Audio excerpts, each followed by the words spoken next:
इन्हां विच छुट्टी नहीं लभदी ईद दी भी। ईद वाले दिन भी भावें कोई फौतकी होवे विआह होवे इन्हां टाइम देना ही देना है जी जी। ते जिस वेले इन्हां टाइम नहीं ना देना ते ज़ाहिर है ऑटोमैटिक इन्हां भी घाटा शुरू हो जाना है। मुलाजम जेहड़े ने सर वो अजकल जेहड़ा इस काम विच तवज्जो नहीं देंदे। मुलाजमा केड़ा पैसे भरे हुंदे ने। जेहड़े भी वीर भरा ने छोटियां बच्चियां तो काम शुरू करना है वो कम से कम जेहड़े डाणी लगे ने पट्ठे खांदे ने वो जानवर खरीदण उन्हां तो इजाफा शुरू करन। आमदन दी जेहड़ी है ना आमदन उस बंदे ने जिन्ने कट्ठे वेचने होण। असीं आमदन इन्नी जानने वा कि साडे ते 302 दे केस ने ऐसे ऑलरेडी चलदे ने पे वो भी इन्हां तो जेहड़ा निज़ाम चलदा पिया ते घर दा भी निज़ाम इन्हां तो पिया चलदा है। अस्सलाम वालेकुम। वालेकुम सलाम। प्यारे भाई की हाल है? ठीक ठाक सर अल्लाह दा शुक्र है। तुसीं सुनाओ ठीक हो? जी अल्लाह पाक दा बहुत शुक्र है। जनाब दा की नाम है? अंसर इकबाल है। अंसर इकबाल साहब किस इलाके तो तलक है? जी पिंड माजरा जिला गुजरात तहसील गुजरात। ठीक है। ते प्यारे भाई तुसी किन्ने अरसे तो बकरियां दा काम करदे हो पे? सर मैनू हो गए ने तकरीबन 20 साल। इस तो पहला वाला साहब ने सारी जिंदगी जेड़ा बकरियां चलाइयां ने। जी जी। उस तो पहले दादा जी भी जेड़ा ना भाई उन्होंने भी शौक है सी उन्होंने भी बकरियां रखियां ने। वाला साहब पूरी जिंदगी च कोई और काम नहीं किया। ठीक है। सिर्फ उन्हें पूरी जिंदगी बकरियां च रखियां ने। उस तो बाद फिर सानू शौक भी है नाल कारोबार भी है माशाअल्लाह जी। तो सर दोस्तों फिर दसो हाँ इस काम की हकीकत क्योंकि अजकल ते बड़े ज्यादा दोस्त है काम करना चाहते ने और बाहर भी बैठे ने पाकिस्तान के मुख्तलिफ शहरों च बैठे ने वो चाहते ने कि असीं बकरियां पाल के ना तू पैसे कमाइए। इस काम की हकीकत की है? सर सब तो पहला जेड़ा इन्हां विच मेन काम है ना जी जी इन्हां सब तो जरूरी है टाइम देना इन्हां दा ख्याल रखना जी इन्हां दा दवाई टीके का ध्यान रखना। ठीक है। यह कोई नहीं गल भाई रुपया करोड़ ला के ते इन्हां तवज्जो ना करिए। इन्हां विच छुट्टी नहीं लभदी ईद दी भी। ईद वाले दिन भी भावें कोई फौतकी होवे विआह होवे इन्हां टाइम देना ही देना है जी जी। ते जिस वेले इन्हां टाइम नहीं ना देना ते ज़ाहिर है ऑटोमैटिक इन्हां भी घाटा शुरू हो जाना है। मुलाजम जेहड़े ने सर वो अजकल जेहड़ा इस काम विच तवज्जो नहीं देंदे। मुलाजमा केड़ा पैसे भरे हुंदे ने। जी जी। जेहड़े बंदे पैसे भरे हुंदे ने हुण सानू तकरीबन प्यो दादे तो लग के 100 साल हो गया। इन्हां दा विच सारा कारोबार इन्हां दा ही घर दा खर्चा बाहर दा निज़ाम सारा इन्हां उत्ते ही है। दुध भी चोई दा लेकिन असीं इन्हां नाल आप टाइम दिंदे वा आप जिथे भी होईए 12 बजे नूं 11 बजे नूं इन्हां दे कोल आ जाईदा। इन्हां नूं कड्ढी दा और इन्हां नूं चगाई दा इन्हां दा दुध भी चोई दा वेची दा विचों बच्चे भी वेची दे ने।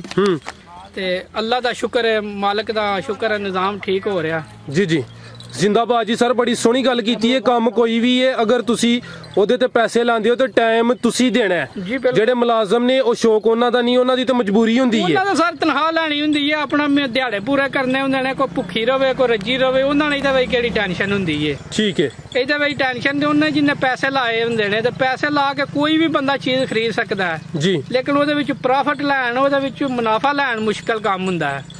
ते प्यारे भाई तुसी इस माल नूं फिर किन्ना क टाइम दिंदे हो? किन्ना क टाइम है माल मंगदा है? असीं 11 बजे तो लैके शाम 5 बजे तक इन्हां दे नाल इन्हां चगाना हुंदा है भवाना हुंदा है।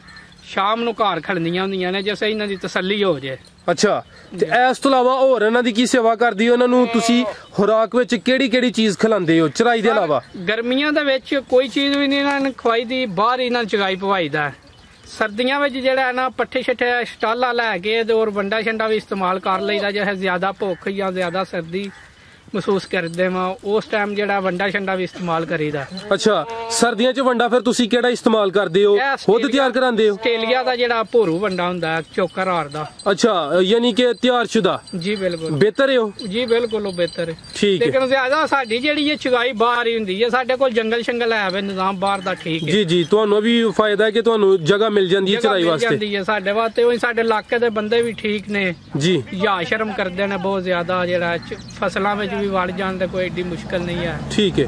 अच्छा भाई तुसी जिक्र कीता है कि कोई भी काम में बंदे को अगर पैसे होण ते ओ काम शुरू कर सकदा है लेकिन ओदे तो मुनाफा लेना एक मुश्किल काम है। बहुत मुश्किल। अगर कोई बंदा बकरियां दा काम शुरू करदा है पैसे ला के ते ओनू दसो हां फिर मुनाफा किंज लेदा? उन्हें सर सब तो पहला आपू 2 टाइम दे करे बकरियां दे कोल आके मुलाजम ही होण ते तां वी उन्हां नूं माल नूं आके 2 टाइम वेखे करे उन्हां दे दवाई टीके दा ख्याल रखे जानवरां दा ख्याल रखे बीमारी दा ख्याल रखे ਉਹਦੇ ਵਿੱਚ ਫਿਰ ਜੇ ਉਹ ਫਸਲ ਠੀਕ ਪੱਕ ਜਾਏ ਤਾਂ ਮੁਨਾਫਾ ਹੀ ਹੈ। ਠੀਕ ਹੈ।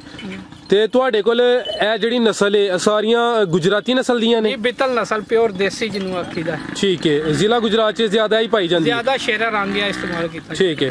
ਤੇ ਤੁਹਾਡੇ ਕੋਲ ਇਸ ਟਾਈਮ ਟੋਟਲ ਕਿੰਨੇ ਜਾਨਵਰ ਨੇ ਛੋਟੇ ਮੋਟੇ? ਸਾਡੇ ਕੋਲ ਤਕਰੀਬਨ 100 ਹੋਣਾ ਜਾਨਵਰ, ਛੋਟੇ ਮੋਟੇ ਸਾਰੇ। ਤੇ ਤੁਹਾਡਾ ਸਾਰਾ ਇਹਨਾਂ ਤੋਂ ਜਿਹੜਾ ਰੋਜ਼ਗਾਰ ਚੱਲਦਾ ਹੈ, ਜਿਹੜਾ ਤੁਸੀਂ ਇਹਨਾਂ ਤੋਂ ਅਰਨਿੰਗ ਕਰਦੇ ਹੋ, ਉਹ ਕੀ ਤਰੀਕਾ ਹੈ? ਇਹਨਾਂ ਦਾ ਦੁੱਧ ਵੇਚਦੇ ਹੋ, ਇਹਨਾਂ ਦੇ ਬੱਚੇ ਵੇਚਦੇ ਹੋ, ਜਾਂ ਕਿ ਈਦ ਉੱਤੇ ਇਹਨਾਂ ਦੇ ਜਾ ਤਿਆਰ ਕਰਕੇ ਫੇਰ ਵੇਚਦੇ ਹੋ? ਸਾਡੀ ਇੱਕ ਨਾ ਪੰਜਾਬ ਦੇ ਵਿੱਚ ਮਾਰਕੀਟ ਹੈ, ਮਾਰਕੀਟ ਦੇ ਵਿੱਚ ਕੋਈ ਮਾੜੀ ਵੀ ਚੀਜ਼ ਹੋਵੇ ਉਹ ਵੀ ਵਿਕ ਜਾਂਦੀ ਹੈ ਜੀ। ਜ਼ਿਲ੍ਹੇ ਗੁਜਰਾਤ ਵਿੱਚ ਸਾਡਾ ਇੱਕ ਨਾਂ ਹੈ, ਪੰਜਾਬ ਵਿੱਚ ਵੀ ਜਿਹੜੇ ਕੋਨੇ ਦੇ ਵੀ ਲੋਕ ਕਿ ਮਾਜਰੇ ਦੀਆਂ ਬੱਕਰੀਆਂ ਮਸ਼ਹੂਰ ਨੇ। ਅੱਛਾ ਜੀ, ਬਹੁਤ ਜ਼ਿਆਦਾ ਹੀ। ਇਹਦੇ ਸਾਡੇ ਜਿਹੜੇ ਬੱਕਰੀ ਸੁੰਦੀ ਜਾਏ ਤਾਂ ਬੱਚਾ ਉਸੇ ਟਾਈਮ 10-11,000 12,000 ਦਾ ਵਿਕ ਜਾਂਦਾ। ਪਿੱਛੋਂ ਦੁੱਧ 2-2.5 ਲੀਟਰ ਬੱਕਰੀ ਦਿੰਦੀ ਏ, ਉਹ 60-70 ਰੁਪਏ ਲੀਟਰ ਵੇਚੀਦਾ। ਗਰਮੀਆਂ ਵਿੱਚ ਕਮ ਤੋਂ ਕਮ ਜਿਹੜਾ ਅਸੀਂ 80-85 ਕਿਲੋ ਦੁੱਧ ਇਹਨਾਂ ਦਾ ਵੇਚਣੇ ਵਾ। ਸਰਦੀਆਂ ਵਿੱਚ ਜਿਹੜਾ ਬੱਚੇ ਛੱਚੇ ਪੀ ਜਾਂਦੇ ਨੇ, ਚਲੋ ਕੋਈ ਫालतू ਹੋਵੇ ਤੇ ਕੋਈ ਵੇਚ ਵੀ ਲਈਦਾ। ਕੋਈ ਘਰ ਦਾ ਵੀ ਨਿਜ਼ਾਮ ਜਿਹੜਾ ਹੈ, ਅਸੀਂ ਜ਼ਿਆਦਾ ਬੱਕਰੀਆਂ ਦਾ ਦੁੱਧ ਹੀ ਜ਼ਿਆਦਾ ਇਸਤੇਮਾਲ ਕਰਨੇ ਵਾ। ਠੀਕ ਹੈ, ਮਾਸ਼ਾਅੱਲਾ ਜੀ। ਯਾਨੀ ਤੁਸੀਂ ਆਪਣਾ ਇੱਕ ਨਾਂ ਬਣਾਇਆ। ਵੈਸੇ ਵੀ ਜਿਹੜੀ ਨਸਲ ਤੁਹਾਡੇ ਕੋਲ ਖੂਬਸੂਰਤੀ ਦੀ ਕਾਫੀ ਹੈ ਤੇ ਆਪਣੀ ਖੂਬਸੂਰਤੀ ਦੀ ਵਜ੍ਹਾ ਤੋਂ ਮਸ਼ਹੂਰ ਹੈ। ਇੱਥੇ ਇੱਕ ਸਵਾਲ ਪੁੱਛਾਂ ਦਾ, ਤੁਸੀਂ ਜ਼ਿਕਰ ਕੀਤਾ ਕਿ ਛੋਟਾ ਬੱਚਾ 10-12,000 ਦਾ ਵਿਕ ਜਾਂਦਾ ਹੈ। ਬੜੇ ਦੋਸਤ ਥੋੜੇ ਪੈਸਿਆਂ ਤੋਂ ਕੰਮ ਸ਼ੁਰੂ ਕਰਨਾ ਚਾਹੁੰਦੇ ਨੇ, ਬੱਚੇ ਵੀ ਲੈ ਲੈਂਦੇ ਨੇ, ਲੇਕਿਨ ਅਗਰ ਬੱਚੇ ਨੂੰ ਮਾਂ ਦਾ ਦੁੱਧ ਨਾ ਮਿਲੇ ਤਾਂ ਉਹਨੂੰ ਫਿਰ ਕਿੰਜ ਪਾਲੀਦਾ? ਬਿਲਕੁਲ ਉਹ ਫੁਰਦਾ ਨਹੀਂ, ਮਰੂੜ ਹੋ ਜਾਂਦਾ। ਜਿੰਨੀ ਦਿਲ ਪੇ ਸੇਵਾ ਉਹਦੀ ਖਿਦਮਤ ਕਰੀਏ। ਜਿਹੜਾ ਮਾਂ ਦਾ ਦੁੱਧ ਕੰਮ ਕਰਦਾ ਨਾ, ਉਹ ਕੋਈ ਵੀ ਨਹੀਂ ਕਰਦਾ। ਹੁਣ ਸਾਡੇ ਕੋਲ ਵਿੱਚ ਕਈ ਬੱਚੇ ਮੌਜੂਦ ਨੇ ਜਿਹੜੇ ਮਾਵਾਂ ਦਾ ਦੁੱਧ ਪੀਂਦੇ ਨੇ। ਉਹਨਾਂ 6 ਮਹੀਨੇ ਦਾ ਬੱਚੇ ਦਾ ਕੱਦ ਹੈ ਜਿੰਨਾ ਉਹਦਾ ਮਹੀਨੇ ਦਾ ਹੋ ਜਾਂਦਾ। ਜਿਹੜੇ ਵੀ ਵੀਰ ਭਰਾ ਨੇ ਛੋਟਿਆਂ ਬੱਚਿਆਂ ਤੋਂ ਕੰਮ ਸ਼ੁਰੂ ਕਰਨਾ ਹੈ, ਉਹ ਕਮ ਸੇ ਕਮ ਜਿਹੜੇ ਡਾਹਣੀ ਲੱਗੇ ਨੇ, ਪੱਠੇ ਖਾਂਦੇ ਨੇ, ਉਹ ਜਾਨਵਰ ਖਰੀਦਣ, ਉਹਨਾਂ ਤੋਂ ਇਜ਼ਾਫਾ ਸ਼ੁਰੂ ਕਰਨ। ਠੀਕ ਹੈ। ਇਹ ਡਾਹਣੀ ਕਿੰਨੀ ਉਮਰ ਚ ਲੱਗਦੇ ਨੇ? ਕਿੰਨੇ ਦਿਨ ਜਾਂ ਕਿੰਨੇ? 2-2.5 ਮਹੀਨੇ ਤੱਕ ਲੱਗ ਜਾਂਦਾ। 2 ਮਹੀਨੇ ਦਾ ਲੱਗ ਜਾਂਦਾ ਜੀ, 2-2.5 ਮਹੀਨੇ ਤੱਕ ਖਾਣ ਲੱਗ ਪੈਂਦਾ ਪੱਠੇ ਛੱਟੇ। ਠੀਕ ਹੈ। ਯਾਨੀ ਕਿ 2 ਮਹੀਨੇ ਕਮ ਸੇ ਕਮ ਮਾਂ ਦਾ ਦੁੱਧ ਤੇ ਪੀਤਾ ਹੋਏਦਾ ਨਾ, ਕੱਲ ਨੂੰ ਕੋਈ ਤਾਕਤ ਹੋਏਦੀ, ਕੋਈ ਵਧੇ ਫੁੱਲੇ ਦਾ। ਬੇਸ਼ੱਕ। ਜ਼ਿੰਦਾਬਾਦ। ਹੁਣ ਸਵਾਲ ਬੜਾ ਹੈ, ਮੈਂ ਤੇ ਜਵਾਬ ਬੈਂਜੀ ਖੜਕ ਕੇ ਦੇਣਾ ਹੈ।